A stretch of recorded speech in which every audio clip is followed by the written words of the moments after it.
So, where do you have Shanahan on your list of coaches? We had a lot of lists coming out this week about quarterbacks.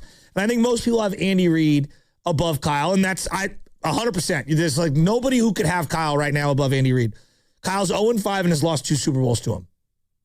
The argument is over. You know what I mean? Like, for now. McVay. Where's Kyle versus McVay? Well, regular season, he's 10-7.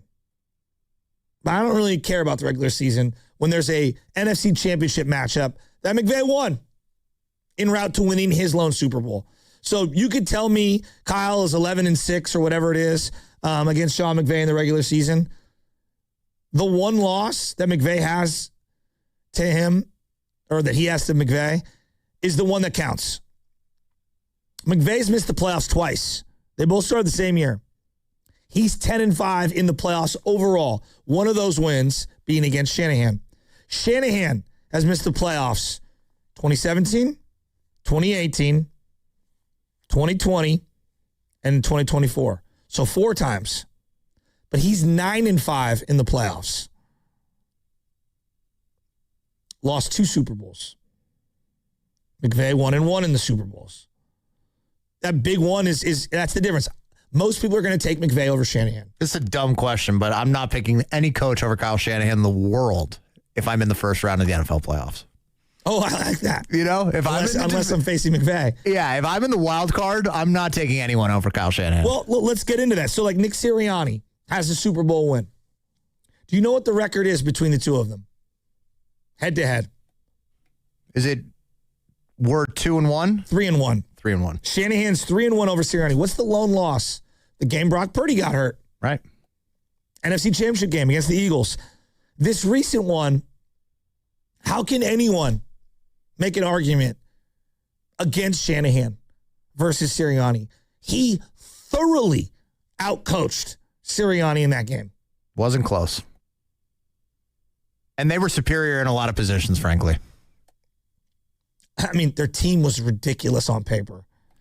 That offensive line has 3 Pro Bowlers on it. Yeah. 2 of them all pro. Now, look, the 31-7 win in the NFC Championship game is the lone victory Sirianni has. And they have it. And they earned it. They knocked their quarterback out. They won that. Injuries are part of the game. You could make a legitimate argument. Kyle's specific offensive philosophy is in part how Brock got hurt. I'll listen to that. Having Tyler Kroft come over and block a DN who had the most sacks in the NFL, like, yeah, it wasn't smart. No that doubt. was really dumb. Should have thrown a challenge flag on the Devontae catch down the field. I'm not going to argue that. Sirianni, they get the win there.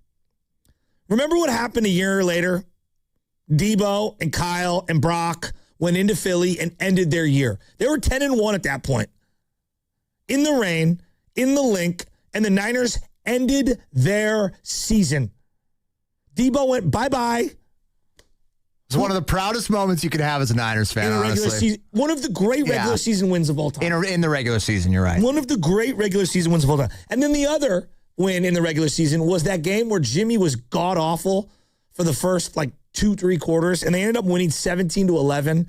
It was Sirianni's first year as coach. Hurts was the quarterback. He was really, inconsistent. Debo made an unbelievable touchdown in that game. Yeah, Hurts was so green then. And the Niners weren't good. That was the Jimmy Trey Lance year. So I think I'm taking Shanahan over Sirianni. It's not close. What about you? Oh, I mean, it's not even a comparison, to be honestly. All right. Dan Campbell. Now we're getting harder. Kyle's 2-1 against Dan Campbell. 2021, Campbell inherited a dumpster fire in Detroit. The Niners were blowing their top off in that week 1 game. Trey Lance threw a touchdown pass. That's how crazy that game was. Me and Bonte started the postgame show with 7 minutes to go in that game. And Detroit came roaring back late in that one. And we had to get off the postgame show to watch the final 3 minutes of the Niner game. They won 41-33, 2021. The Niners did. Should have won 41-10. But Detroit came back. NFC Championship game. Did Kyle get outcoached? Or did Dan Campbell get outcoached? I think Dan Campbell got outcoached, personally. I thought it was a tale of 2 halves, and the adjustments at halftime and the third and fourth quarters showed you who the better coach was. I would also push back on that, though, and say Dan Campbell kind of shot himself in the foot in that game quite a bit. I'll listen to that. And I think Kyle did not, which that gives me, to me, that gives Kyle a huge edge of who outcoached who. Would you say that Dan Campbell's situation on offense and defense, losing the coordinators last year, was a small tale of how you view Campbell, or do we need more data? It's a small tale of how I view Kyle, honestly, because we deal with this every year, which is losing coordinators. And God, I love that. He gets no credit for it, and yet Dan Campbell got all the passes in the world. It felt like last year. Oh, their division's so hard. Oh, this is our division easy. Yeah. So yeah, I think it does give him some leeway, right? Yes. Like, I'm not going to be like, fire Dan Campbell because of last season, let's say. I agree. I totally agree. I'm taking Kyle, though, over Dan Campbell. No doubt. All right. Mike McDonald. He's got a Super Bowl ring. In 3 games last year against the Seahawks, the Niners averaged less than 3.5 yards per carry in 21 personnel. And they just stymied the Niner run game. But in 11 personnel, okay, where you get one of those running backs off the field, juice, almost 6 yards per carry for the Niners. You had no Kittle in week 18, week 1 after the first drive, and you had no Kittle in the second matchup at the end of the year, meaning the playoff game. Right now, Mike McDonald has the edge on Kyle Shanahan, and it pains me to say that, but I have to be fair. I agree with you. I think you have to go on recency, right? And I have 2 lists brought up here that are like official, coach rankings. PFF has Kyle Shanahan ahead of Mike McDonald, and that's current. And so as I've been not slurping, but supporting Kyle all morning, I have to acknowledge Mike's got the edge on him. Yeah, I think when you watch that Week 18 game, Shasky, they were beating all 3 phases of the game. Week 18, division round, NFC Championship game, Super Bowl. I'm sorry. He's done what we haven't accomplished. And he doesn't have one of the elite quarterbacks to me, so that matters to me. At all. Now, what he does have is a Hall of Fame GM. There's no doubt about that. The guy is unreal. He is unbelievable. And that one of Kyle's flaws, which I acknowledge, he does not have a Hall of Fame GM. He has a Hall of Fame player as a GM, but he's the GM, Kyle. And I think that is a weakness that's actually holding back, in my estimation, Kyle, the head coach. Okay, let me ask you a question. Is that his biggest weakness? Do you think his inability to finish in big games is a bigger weakness than his ability to draft? I think his ability to draft is by far his biggest weakness.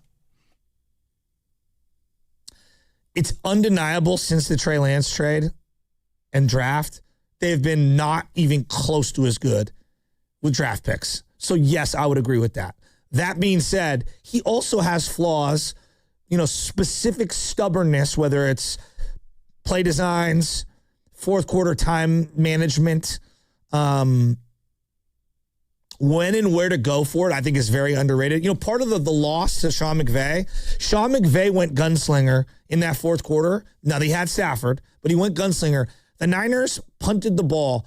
They could have gone for it or kicked a field goal in the Rams territory with 7 minutes to go.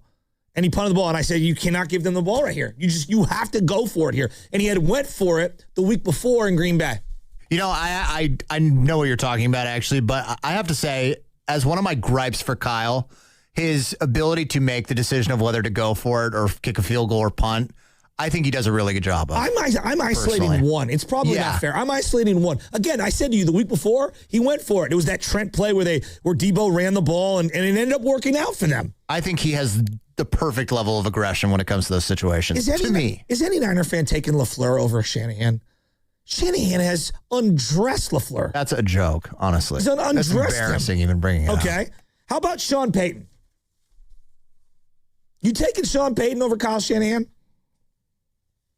I'm not, but if you were to call in right now and say you are, I couldn't bash you. Let's put it that way. Well, the only win Sean Payton has over the Niners is 2018 when we had lost our quarterback. 2019 was that thriller. I mean, that might have been the best game of Jimmy G's career. in New Orleans. 48-46 win. The one where Kittle's getting his face mask dragged. Juice got laid out in that game. I thought he got concussed. Remember, he grabbed his helmet because Jimmy threw an oh-no throw on the sidelines. That was one of the best moments of Kittle's career. Hands down. Yeah, I don't know, man. I don't think Sean Payton is, no. First of all, the age is, like, can I count that against him? Like, I don't want an old head coach anymore. Like, I want a young guy who's innovative nowadays. Are you taking the Harbaughs? No. I'm not either. No. I think there was a time where you and I would have considered maybe taking Jim Harbaugh over Kyle Shanahan. Yeah, not now. I don't even think it's close John. now. I think John's so overrated.